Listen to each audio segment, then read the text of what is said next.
Let's start by saying that I hate Unity.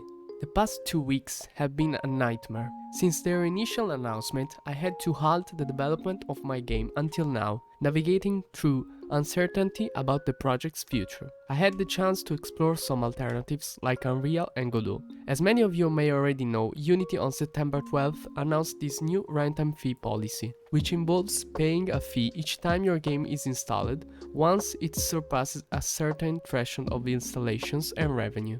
This policy would have been retroactive, and there would have been numerous edge cases to consider. How does Unity track installations?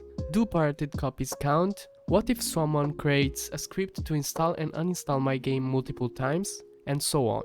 Many studios and indie developers opposed to this, and after a long waiting period and various inconclusive Q&A answers sessions from Unity, they finally decided to backtrack and change this policy. Among other changes, the most significant ones include moving the revenue threshold to $1 million, and the option to choose between a runtime fee and a 2.5% revenue share. All data will be autonomously reported. Now, it has certainly been a victory for Unity developers, who, by coming together, managed to bring about these changes. My game has been in development for a few months, but I've been using Unity for 7 years. I'm really sorry to throw away all the knowledge and familiarity I've gained with the engine, because I've always had a good experience with it.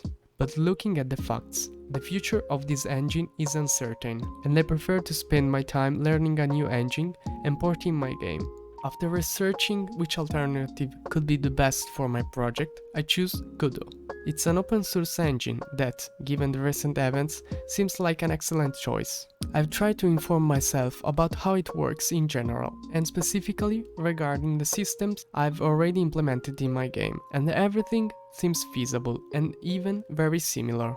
In the weeks leading up to the announcement, I continued the development of the game by initiating the creation of a procedural map generation system. Let me give you a brief overview of how I proceeded. The map generation in the current version is divided into several stages. The first phase involves creating the terrain. We generate a plane of the desired size and assign it the sand material. Next, we create in a circular way mountains of various sizes and rotations to define the map's boundaries. Then we create oases by deforming the terrain in a circular manner and adding a plane to represent the water. Finally, we generate small rock chunks. Each object in the map has its own collider to manage generation and anticipate collisions with the other objects. Furthermore, each map object has position constraints, which include the minimum distance from another identical object and the minimum distance from a different object. And with that, we conclude this episode. I hope I'll be able to port as much as I can for the next episode, and I will also give you my impressions on how the development process in Godot will proceed.